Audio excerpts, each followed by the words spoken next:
नमस्कार, मैं अशोक प्रियदर्शी। आज हम एक ऐसे टॉपर्स की बात सामने ला रहे हैं जो बीपीएससी में इनका स्थान 330वां रैंक है और 67वीं बीपीएससी का जो एग्ज़ाम हुआ है जिसका रिज़ल्ट हाल में आया है।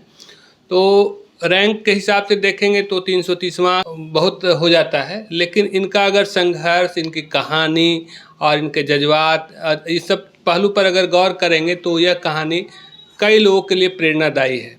तो हम इन सब बातों को इनसे समझने की कोशिश करते हैं कि क्या मुश्किलें आई, चूँकि इनका बहुत ही साधारण परिवार से आती हैं। इनका कद जो सामान्य होता है, सामान्य से कम है।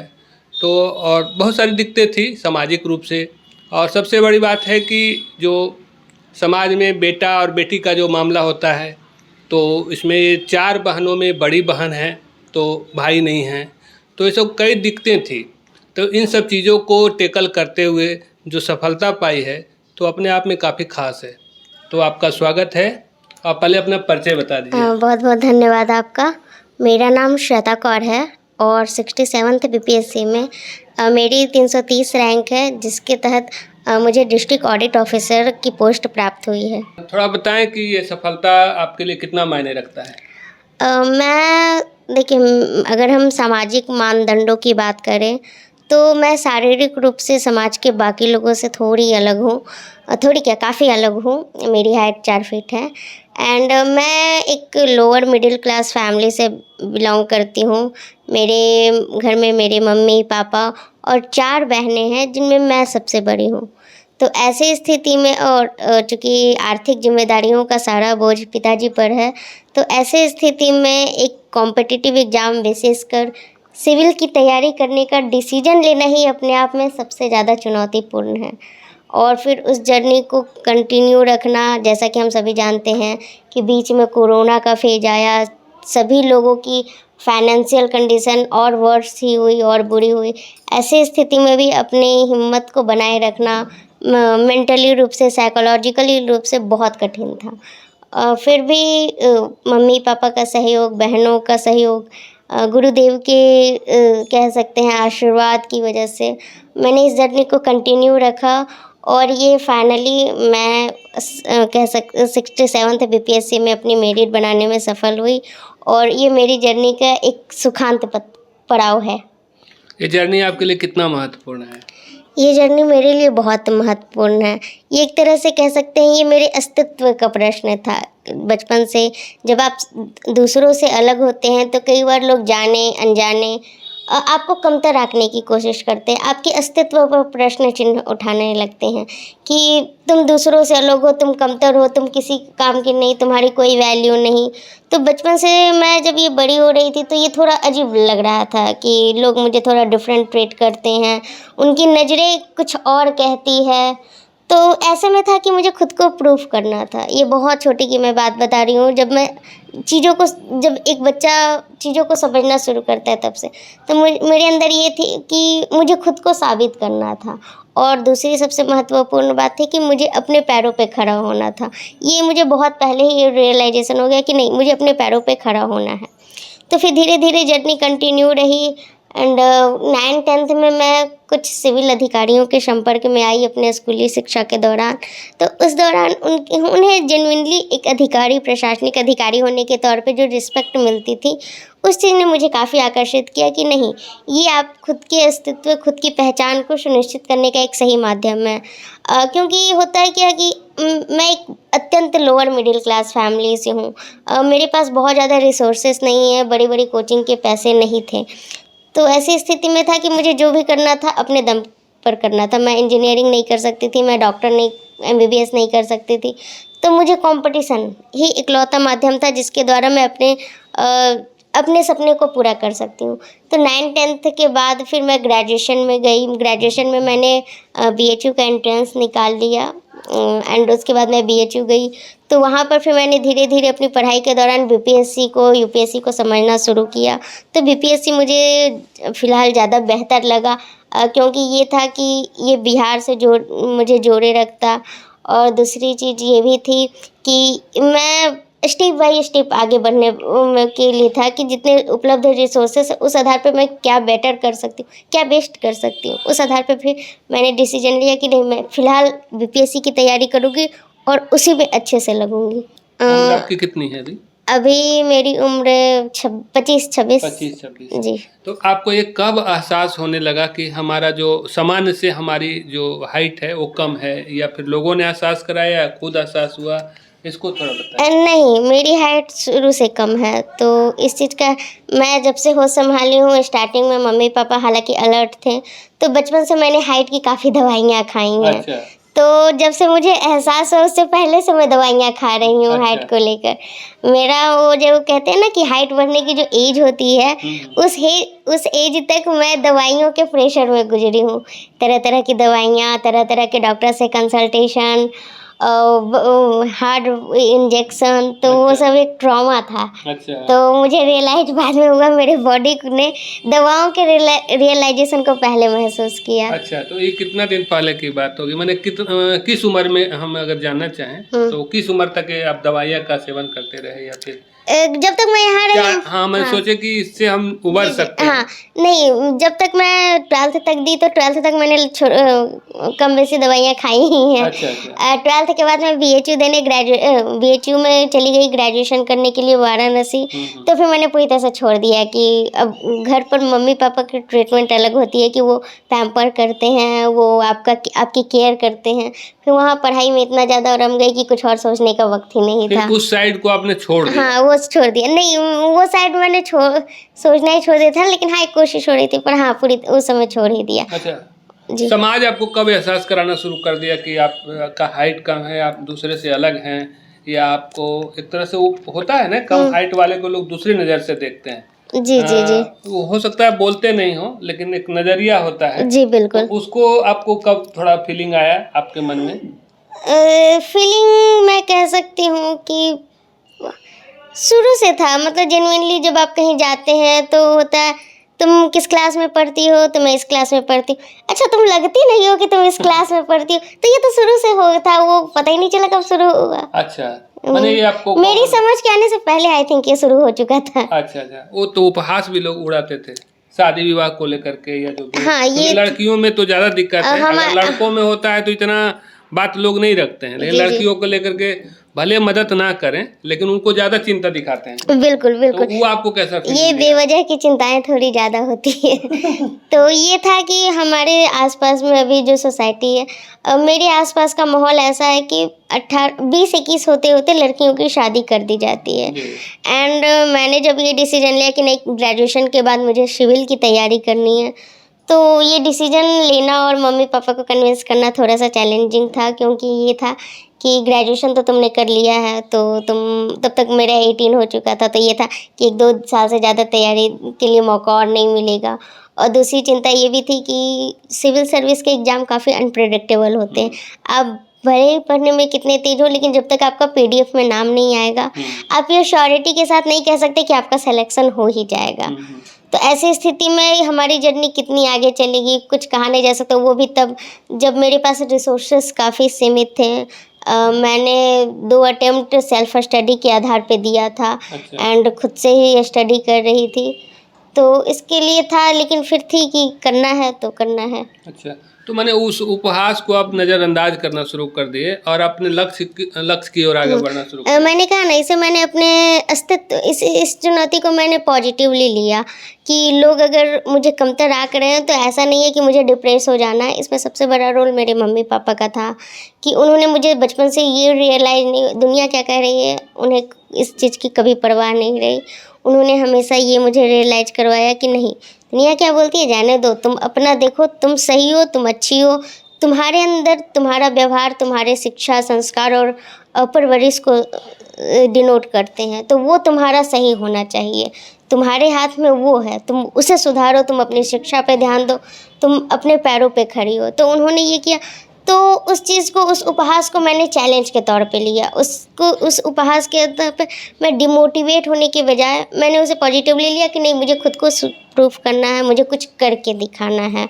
और ये था कि लोगों के बातों का जवाब मुझे अपने से करके देना है। कहने की बातों का जवाब बातों से नहीं देना, बल्कि खुद को साबित करके देना है। फिर मन में एक बात बन गई। जी। अच्छा, आपको कभी ऐसा एकदम निराश कर दिया कि लगा कि ज़िंदगी मेरा एकदम बेकार है, ऐसा भी कुछ आया था पल? हाँ, निराशा होती है, लेकिन ये मैं मानती हूँ, निराशा होती है, बहुत निराशा होती है। मैं ऐसा कोई पल आया एकदम एकदम आपको लग गया कि नहीं बेकार हूँ, ऐसा भी कुछ पल आया होगा? जब मेरे रिजल्ट रुक रहे थे, कई सारे मतलब 2 अटेम्प्ट रुका है, तो कोशिशों के बाद भी अटेम्प्ट रुकना, और ये था कि कब तक वक्त मिलेगा पता नहीं। तो बीच बीच में सिविल सर्विस की तैयारी करने वाले हर एस्पिरेंट की लाइफ में आता है। तो बीच बीच में कई बार मैं बहुत ज़्यादा पैनिक हो जाती थी, 1-2 बार, कि रिजल्ट जब ख़राब चले गए, नहीं हो पाया, नहीं आगे के लिए मैं क्वालिफाई कर पाई, तो था निराशा के पल। लेकिन था कि फिर अगले दिन फिर उसी उत्साह के साथ कि नहीं, जब तक तोड़ेंगे नहीं तब तक छोड़ेंगे नहीं। ये चीज़ मेरा था। अच्छा। कि ये लाइन मेरे दिमाग में था। दशरथ मांझी वाला। हाँ, दशरथ मांझी वाला। वो मतलब भाव वही थे, लेकिन वो मूवी का वो टैगलाइन मेरे पे बिल्कुल फिट बैठ गया। अच्छा, क्योंकि आप उसको नज़रअंदाज करते गए। हाँ। क्योंकि आपके साथ 2 समस्या थी। एक तो थी कि एक लड़की थे, उम्र भी बीत रही थी, और दूसरा सामान्य से कम मेरे थे। साथ कई सारी समस्याएं थी। एक तो ये थी कि लोगों को, मेरी हाइट की वजह से लोगों को यकीन नहीं होता था कि मैं कुछ कर भी सकती हूँ। दूसरी ये थी कि मेरी family background lower middle class family का, तो रिसोर्सेस अवेलेबल करवाना मुश्किल है। तीसरी थी कि मैं 4 बहनों में सबसे बड़ी हूँ, तो जो भी है, जो भी उपलब्ध रिसोर्सेस हैं, वो चारों के लिए अवेलेबल होंगे। तो मुझे कुछ स्पेशल ट्रीट नहीं किया जाएगा। तो जो उपलब्ध रिसोर्सेस है उसमें भी 4 बहनें हैं। फिर ये भी समस्या थी कि आप कह सकते हैं कि थोड़ा-सा मुझे हेल्थ इश्यू भी था कि मैं बहुत ज़्यादा देर बैठकर पढ़ूँगी तो फिर बैक पेन शुरू हो जाता था, मैं कंटिन्यू पढ़ने में समस्या होने लगती थी। तो ये सारे चैलेंजेस थे। उस पर भी अगर कोई कुछ कह देता था, तो वो होता है ना, कभी-कभी कुछ लोग कह देते थे कि जल्दी से शादी की बात शुरू करो, अदरवाइज़ तुम्हारे लिए लड़का ढूँढना भी टफ है, टाइम लगेगा। तो ये एक अलग प्रेशर। एक है कि एक नॉर्मल लड़की है तो जेनुइनली माना जाता है कि अगर हम शादी के लिए बात शुरू करेंगे तो 1.5 साल में शादी हो जाएगी। लोग कन्विंस करने के लिए ये भी कहते थे कि तुम्हें ज़्यादा टाइम लगेगा लड़का ढूँढने में, तो तुम्हें अभी से शुरू करनी चाहिए।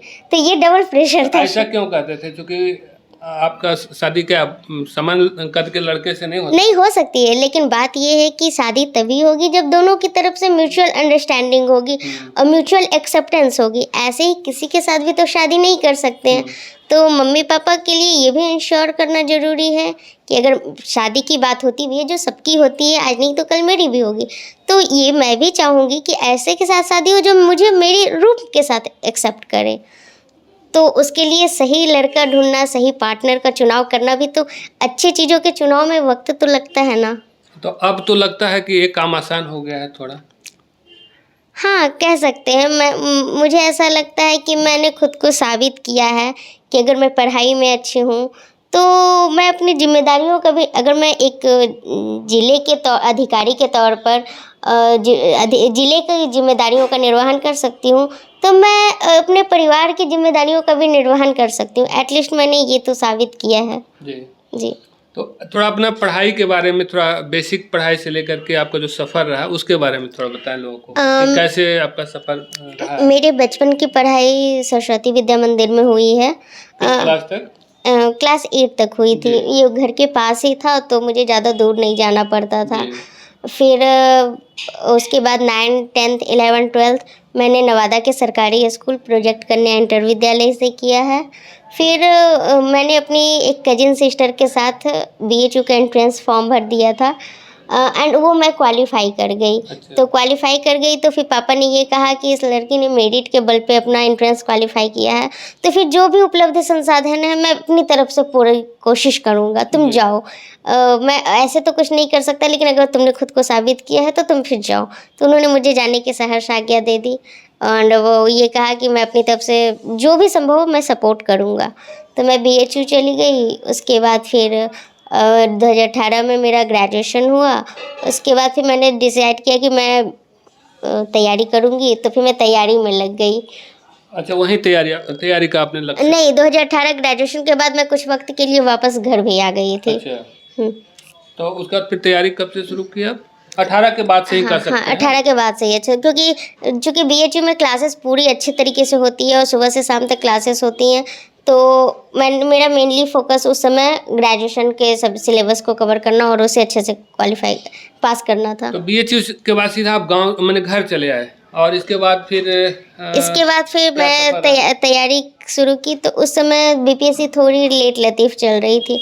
तो जैसा सब लोग कहते हैं कि सिविल के लिए आपके पास एक थोड़ा-सा बी ऑप्शन होना चाहिए। तो मैं थी कि मुझे करना है, लेकिन ये था कि दबाव बढ़ते जा रहा था, तो मैंने यूँ ही बीएचयू का बीएड का एंट्रेंस दे दिया था। अच्छा, तो वो हो गया। काफ़ी कम सीट थी लेकिन फिर भी हो गया। तो पापा ने कहा जाना चाहती हो तो चली जाओ, एक तुम्हारे पास स्ट्रॉन्ग रहेगा। तो फिर मुझे भी मैंने भी चीज़ों का एनालिसिस किया तो मुझे सही लगा, तो फिर मैंने बीएड भी कर लिया अच्छा, वो कौन सा सत्र रहा होगा? 19-21। अच्छा, इसमें उसके बाद फिर 21 के बाद नवादा में रह के तैयारी की है या पटना जाके? नहीं, कुछ दिन मैंने नवादा में तैयारी की, फिर प्री से कुछ वक्त पहले ही मैं पटना गई और प्री का एग्ज़ाम दिया। प्री काफ़ी मेरा अच्छा गया और मुझे पूरी उम्मीद थी कि मेंस के लिए सिलेक्शन हो जाएगा। इसी दरमियान मैं धनंजय आईएएस एकेडमी के जो सर हैं, धनंजय सर, उनके संपर्क में आई। उन्होंने मेरी आंसर राइटिंग स्किल देखी एंड मैंने उनसे बात की कि सर थोड़ा-सा इश्यू हो रहा है, तो आप अगर कोऑपरेट कर देंगे तो मैं तैयारी करना चाहती हूँ, बस एक मौका मुझे चाहिए। तो उन्होंने मेरी आंसर राइटिंग स्किल देखी, तो वो बड़े खुश हुए। हमारी फर्स्ट मीटिंग हुई, काफ़ी अच्छी रही थी। तो वो बड़े खुश हुए, बोले तुम कर लोगी बस, लेकिन हाँ, तुम्हारी आंसर राइटिंग में कुछ-कुछ कमियाँ हैं जो तुम्हें रोक रही है। पिछली बार मेरा मेंस छूटा था। तो उन्होंने कहा कि मैं तुम्हें पूरा सपोर्ट करूँगा, तुम बिल्कुल चिंता मत करो। और फिर सर ने मुझ पर काफ़ी मेहनत की, हम दोनों मैंने अपनी गलतियों पे मेहनत की, उन्होंने गलतियों को आइडेंटिफ़ाई किया, मेरी वीकनेस, मेरी स्ट्रेंथ एंड फिर फाइनली उनके दिशा निर्देशन में मैंने अच्छे से तैयारी की एंड फाइनली मैं आज तो आपके फर्स्ट सामने। टाइम 2021 में आप बैठे थे पीटी? नहीं, फर्स्ट टाइम मैं 65th में बैठी थी। 65th BPSC. सत्र अगर साल समझना चाहें तो?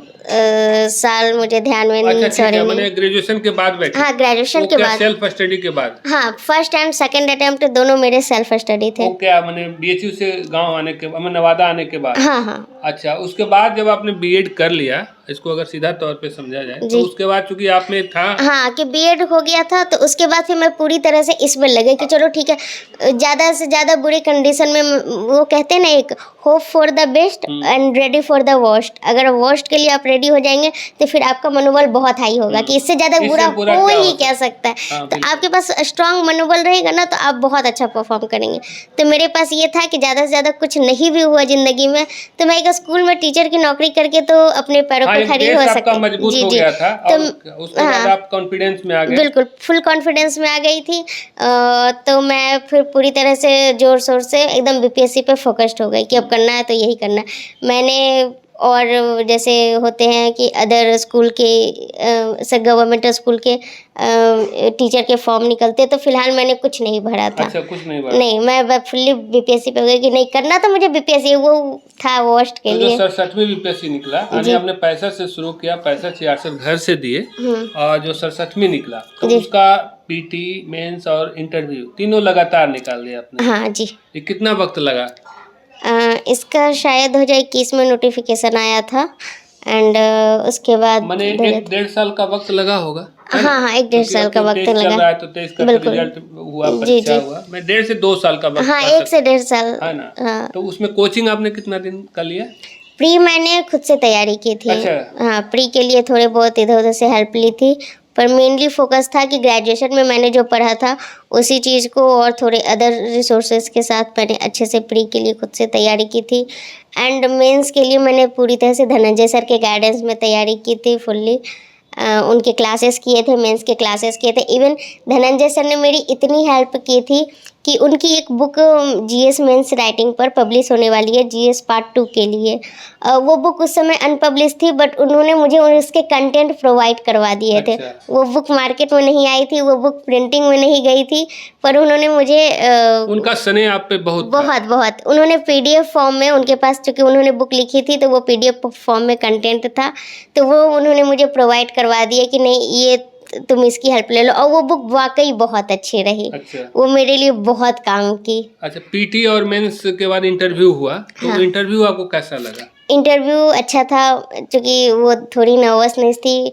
तो इंटरव्यू में देखिए, कोई भी सीरियस एस्पिरेंट है जिसने बहुत अगर तैयारी की, तो उसे ऐसा लगता है कि उसने इंटरव्यू में परफॉर्म सही नहीं किया, कई बार लगता है। तो मैं भी अनिश्चित थी कि पता नहीं क्या हुआ है इंटरव्यू में। मैं बहुत ज़्यादा पैनिक हो गई थी रिजल्ट को लेके। तो इंटरव्यू से आने के बाद तो 2 दिन तक मैंने किसी से बात नहीं की थी, बिल्कुल भी नहीं की थी। एक अंदर का डर था। हाँ, कि और उस समय ये एक अफ़वाह उड़ गई थी कि 20-21 को ही रिजल्ट आने वाला है। 17 अक्टूबर 2023 को मेरा इंटरव्यू हुआ था, और ये 19 या 20 तक चलने वाला था। तो ये अफ़वाह थी कि एक दिन में वो रिजल्ट दे देंगे। तो मैं इतनी पैनिक हो गई थी कि 2 दिन बाद ही रिजल्ट आने वाला है। तो मैंने किसी से बात करना ही बंद कर दिया कि अब डायरेक्ट रिजल्ट के बाद ही बात करूँगी कि हाँ होगा या नहीं होगा। फिर हुआ कि नहीं, वो अफ़वाह थी, वैसा कोई रिजल्ट नहीं आएगा, रिजल्ट अक्टूबर के अंतिम में आएगा। तो फिर मैं थोड़ा-सा तब तक बात 2-3 करना शुरू किया। कि कब तक बिना बात, फिर थोड़ा मैं भी खुद को कंट्रोल की कि नहीं। तो वो काफ़ी स्ट्रेस वाला फेज़ था। 17 अक्टूबर को मेरा इंटरव्यू हुआ एंड 28 अक्टूबर को रिजल्ट आया। ये जो 11 दिन थे ना, ये मेरी ज़िंदगी के सबसे स्ट्रेसफुल डेज में से थे। अच्छा, 67वीं के बाद आप 68वीं में तैयारी में जुटे हुए थे। हाँ, 68वीं का मैंने कहा ना, एग्ज़ाम में जब तक आपका पीडीएफ में नाम नहीं आता, आप ये श्योरिटी नहीं कर सकते कि आपका हो ही जाएगा। अच्छा। तो 68वीं का मैंने प्री दिया था, प्री क्वालीफाई हो गया था। 68वीं का मेंस भी दिया था एंड उसका भी रिजल्ट नहीं आया है। अच्छा, इंटरव्यू में किस तरह का, चूँकि आपके साथ जो एक नया अनुभव होगा, जो इंटरव्यू करने वाले लोग होंगे, आप जी। भी एक तरह से नए पहली बार गए थे, तो उसमें कैसा क्या मैंने आपको इंटरव्यू फीलिंग आया, अनुभूति हुई? जी, इंटरव्यू का ये मेरा पहला अनुभव था। तो मैं थोड़ी नर्वसनेस थी, थोड़ी पैनिक थी। पर ये था कि सर ने कहा था कि देखो, तुम जो हो, तुम बहुत सही हो, तुम्हारा व्यक्तित्व ठीक है, तुम्हारे विचार भी सही हैं। अकॉर्डिंग टू धनंजय सर, मुझे नहीं पता कि मैं क्या है, लेकिन मैं अपनी तरफ से ईमानदारी बरतने की कोशिश थोड़ी करती हूँ। तो वो उन्होंने कहा कि तुम ठीक है, तुम अच्छे से तैयारी करो। उन्होंने कई सारे पक्ष पर मेरी तैयारी भी करवाई थी। इंटरव्यू में गई मैं, तो थोड़ा था कि चलो यार जो होगा। पहले तो डर लग रहा था, लेकिन जब मैं इंटरव्यू में लोक सेवा आयोग के परिसर में घुसी, तो फिर मुझे लगा चलो जो होगा देखा जाएगा, ज़्यादा से ज़्यादा होगा ही क्या, जो पूछेंगे मैं जवाब दूंगी, जो नहीं आएगा वो देखा जाएगा। तो फिर इंटरव्यू रूम में मैं जब घुसी, तो इंटरव्यूअर बहुत अच्छे होते हैं। वो इतने बड़े पोस्ट पर हैं, उन पर इतनी बड़ी जिम्मेवारी है, बिहार के भावी प्रशासनिक अधिकारियों की नियुक्ति का चुनना होता है। हाँ बिल्कुल। तो उनकी व्यक्तित्व, उनकी कह सकते हैं दूरदृष्टि, उनकी अवलोकन की क्षमता बहुत अच्छी होती है। वो बहुत एक्सपर्ट होते हैं भाव भंगिमा को परखने में। तो उन्होंने सबसे पहले मुझे शांत किया कि आप अच्छे से, मैं एंट्री की तो उन्होंने कहा कि आप अच्छे से, पहले उन्होंने बैठने की परमिशन दी। तो मैं बैठी, फिर उन्होंने कहा कि आप कंफर्टेबली बैठ गई, तो मैंने कहा यस मैम। उन्होंने बोला कि आप कंफर्टेबल हैं, हम इंटरव्यू की शुरुआत करें। तो मैंने कहा यस मैम। तो फिर उन्होंने बहुत अच्छे तरीके से हल्के प्रश्नों के साथ शुरुआत की एंड फिर वो इंटरव्यू चला। एक दो प्रश्न कुछ है ध्यान में? उन्होंने मेरी हॉबीज़ से रिलेटेड सवाल पूछे। उन्होंने मेरी ग्रेजुएशन ऑनर्स सब्जेक्ट से सवाल पूछे थे।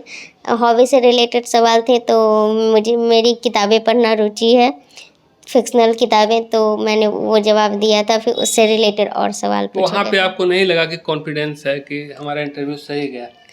नहीं, इंटरव्यू के बाद मुझे कॉन्फिडेंस नहीं था, क्योंकि कुछ प्रश्न में मैं गड़बड़ाई भी थी। अच्छा। तो थोड़ा-सा था कि वो होता है ना कि जब आप परफेक्शन के साथ तैयारी नहीं करते, थोड़ी-सी भी गलती होती है ना, तो कभी-कभी वो हमारे मस्तिष्क पर हावी होने लगती है कि यार ये मैंने मिस्टेक कर दिया, कहीं ये मिस्टेक भारी ना पड़ जाए। तो ऐसी स्थिति थी, मिक्सअप था कि हाइट वाला इशू वहाँ भी था, बैठने उठने को, चेयर तो सब एक ही समान रहा। हाँ, तो नहीं, वो ऐसा कोई इश्यू नहीं था। मैं अच्छे से बैठ गई थी, कोई आपका कॉन्फिडेंस लेवल मजबूत था, कह सकते हैं। ये कहना मुश्किल है, मतलब खुद को आप ठीक महसूस मैंने बस खुद को ये सोच लिया था कि अब समुंदर में कूद ही गए हैं, अच्छा, तो तो जो आर होना- या पार जो होगा जो होना देखा है, जाएगा। बिल्कुल। थोड़ा अपने परिवार के बारे में बता दीजिए। आपके परिवार में और कौन लोग हैं? तो पिताजी का नाम, माँ का नाम। जी बिल्कुल। मेरे घर में मैं हूँ, मम्मी पापा, मेरी 3 बहनें और हैं, मतलब मैं कुल 4 बहनें हूँ। पापा की नवादा में ही कपड़े की छोटी सी दुकान है घर में ही। मम्मी हाउसवाइफ है एंड मेरी बहनें हैं, एक वर्षा है, मैं सबसे बड़ी हूँ बहनों में, एंड दूसरे नंबर पे वर्षा है जो भी मेरे साथ बीपीएससी की तैयारी करती है।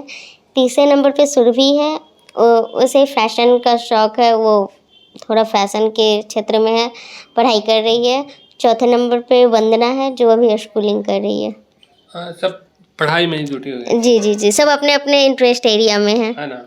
पिताजी लेकिन पढ़ाई पे सबका फोकस कर रहे हैं, जो भी संसाधन है उसमें वो कोशिश कर रहे हैं कि सबको। देखिए, हम अगर मैं इकोनॉमिकली बात करूँ तो I am from a lower middle class family, but ये है कि पापा ने पढ़ाई के महत्व को समझा, मम्मी पापा दोनों ने पढ़ाई के महत्व को बहुत समझा है। उन्हें मानना है कि अगर आपको अपना स्टैंडर्ड उठाना है तो शिक्षा ही इकलौता हथियार है। आपको अपनी ज़िंदगी बनानी है, अपनी ज़िंदगी संवारनी है तो शिक्षा ही इकलौता माध्यम। तो उन्होंने पढ़ाई को लेकर जो भी सैक्रिफाइस करने पड़े वो कभी नहीं हिचकते, वो मैनेज करते हैं। वो मतलब उनसे जो बन पड़ता है, बाकी चीज़ें आगे पीछे एडजस्ट की जा सकती है, पर अगर पढ़ाई के लिए ज़रूरी है तो उनके पास अगर 5 रुपये भी होंगे तो वो 5 रुपये दे देंगे। अच्छा। इस तरीके से। आपके रिजल्ट के बाद पहला प्रतिक्रिया कैसे है? किनको पहले बताया आप? जी, वो दिन मैं कभी नहीं भूल सकती। मैं रूम में थी, अचानक से धनंजय सर का कॉल आया, क्योंकि वो बहुत ज़्यादा मेरे से होपफुल थे। उन्होंने ट्रस्ट दिखाया था, उन्होंने मेहनत की थी, तो एक आत्मीय जुड़ाव हो गया था। तो सर भी कहीं बाहर थे, बट जैसे ही उन्हें रिजल्ट की खबर मिली, उन्होंने सबसे पहले मेरा ही नाम चेक किया था। तो उन्होंने कॉल किया, उन्होंने कहा, श्वेता कौर बधाई हो, तुम्हारी मेरिट में जगह बन गई है, तुम्हारा सिलेक्शन हो गया है। तो मैं टोटली 2 सेकंड के लिए ब्लैंक हो गई, मुझे समझ में नहीं आया कि मैं रिएक्ट क्या करूँ। पर मैंने इतना कहा कि सर मैं चेक करके आपको कॉल करती हूँ। फिर मैंने चेक किया, मैंने पीडीएफ खोला, तो मेरी बहनें और साथ में और फ्लोर पे रहने वाली लड़कियां, मैं आगे की क्या हुआ, मैंने पीडीएफ खोला, गूगल पे सर्च किया, पीडीएफ ओपन किया, नाम देखा एंड मैं खुशी से वहीं पे उछलने लगी क्योंकि ये काफ़ी लंबा इंतजार था 2018 के बाद से। जी जी जी, समर्पण जुड़ा हुआ था। बिल्कुल। उसके बाद फिर मैंने पापा को तुरंत कॉल लगाया। हाँ, पहला कॉल पापा को लगाया। आप जैसे जानते हैं, नीचे दुकान है, ऊपर घर है, तो पहला कॉल पापा को लगाया। उनसे पूछा मम्मी कहाँ है, तो उन्होंने कहा छत पर। तो मैंने कहा मम्मी को फ़ोन पे स्पीकर पे लेने के लिए, तो पापा छत पर आए, उन्होंने मम्मी के साथ फ़ोन को स्पीकर पे किया। दोनों को एंड मैंने दोनों को एक साथ इन्फॉर्मेशन दी कि फाइनली मेरा 67th बीपीएससी में सिलेक्शन हो गया। तो उनका पहला रिएक्शन था, तुम श्योर हो ना, नाम अच्छे से चेक की ना नाम और रोल नंबर अच्छे से चेक की ना। मैंने कहा हाँ मेरा हो गया है। तो फिर वो भी बड़े खुश हो गए कि चलो फाइनली इंतजार। अच्छा, और एक बहन तो साथ में ही थी। हाँ, एक बहन साथ में बाकी थी। बहन लोग भी जान गए होंगे। हाँ, बाकी बहन लोग और भी उसके बाद जो आस पड़ोस के लोग जो दूसरे नजरिए से देखते थे, उनका कोई आया रिस्पॉन्स की नहीं? नहीं, वैसा कोई स्पेसिफिक ऐसा कुछ नहीं। नहीं, ऐसा नहीं है, लेकिन हाँ की बात बदलते हैं कि नहीं, हम तो कह रहे थे कि बहुत अच्छा पढ़ने में शुरू से है। अब ये देखिए होता है ना कि अभी जो भी मिल रहा है वो यही कह रहे हैं, हमें तुम पे पूरा यकीन था तुम कर लोगी। तो अब हो सकता है उनमें से आधे लोग ये होंगे जो मुझ पर सच में यकीन रखते हैं, बिल्कुल रखते हैं, क्योंकि मेरी ये सफलता केवल मेरी सफलता नहीं है। मैं यहाँ तक पहुँची हूँ तो कई सारे वो लोग भी होंगे जो मुझ पर यकीन करते होंगे, तभी तो। नहीं तो अगर हर कोई आपके खिलाफ हो जाए तो थोड़ा सा हो जाता। तो काफ़ी मेरे शुभचिंतक भी हैं, नो डाउट। तो सबको पर सबको जो मिल रहा है सब यही कह रहा है, हमें पूरा यकीन था तुम्हारा हो जाएगा। तो चलिए, सबका यकीन पूरा हुआ है, सब मैंने साबित किया खुद को। हाँ, मेरी यही खुशी है कि चलिए, अगर सबका यकीन था तो सबका यकीन पूरा हुआ, मैंने सबके भरोसे को बनाए रखा। सबको धन्यवाद देती हूँ। बिल्कुल। एक सवाल और है कि जैसे निगेटिविटी तो जो भी थी वो थी ही, लेकिन उस बीच में भी कई ऐसे लोग होंगे जो पॉजिटिव से भरे लोग होंगे, जो आपको बिल्कुल। छोटा, बिल्कुल, बिल्कुल। वो आपका थोड़ा आत्मबल को मजबूत किए होंगे। देखिए मेरे तो उस तरह से जो सफर शुरुआत हुई थी, तो उसके बारे में थोड़ा बताएं कि आपको कहाँ-कहाँ बल मिला, या छोटा-छोटा जैसे आपके घर में बहुत सारा मेडल भी देख बिल्कुल, रहे हैं, बिल्कुल। तो वो कैसे शुरुआत हुई उसको थोड़ा बताएं। मैं मेरे सबसे बड़े सपोर्टर, मेरी सफलता के पिलर में जो सबसे बड़ा योगदान है, मेरे मम्मी-पापा हैं। क्योंकि बचपन से उन्होंने मेरे मनोबल को बनाए रखा। इसके बाद मेरी बहनें भी हैं, वो भी मुझे काफ़ी सपोर्ट करती हैं। इसके अलावा 9th-10th के दौरान प्रोजेक्ट करने इंटर विद्यालय के सारे टीचर्स हैं, उन्होंने मुझे बहुत स्नेह दिया, एकदम निष्पक्ष अच्छा, होकर। सब लोग? सारे लोग, सारे टीचर्स ने मुझे बहुत स्नेह दिया है, विशेष करके Manju ma'am, Madan sir, Arvind sir, Aditya sir, and उसमें सबसे इम्पोर्टेंट वहाँ के उस समय प्रिंसिपल थे सुरेश प्रसाद सिंह सर। उन्होंने मुझे काफ़ी सपोर्ट किया, मेरी प्रतिभा को पहचाना, एंड उस दौरान मैं स्कूल के द्वारा आयोजित कई सारी प्रतियोगिताओं में भाग लेती थी, तो और जीतती भी थी। तो ये एक पॉजिटिव तरह से कह सकते हैं कि मुझे आपके confidence एनर्जी level देता को था। बढ़ाते हाँ, चला बढ़ाते रह गया। सुरेश सर ने मुझे सपने दिखाया कि तुम कुछ कर सकती हो, तुम्हारे अंदर टैलेंट है, तुम जो चाहो वो कर सकती हो।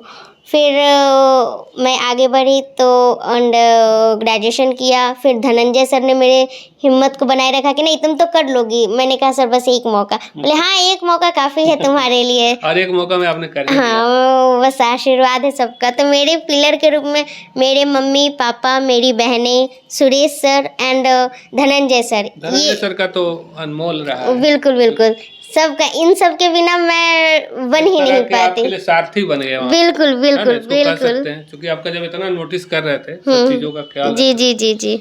तो चलिए, हमको लगता है कि जो लोग सुनेंगे उनको भी थोड़ा पॉजिटिविटी आएगी, क्योंकि निराशा सब जगह नहीं है, उसको पॉजिटिविटी में बदलने की जरूरत हाँ है। बिल्कुल, क्योंकि होता क्या है ना, खास करके लड़कियों को उनके पेरेंट्स पढ़ने नहीं देते हैं।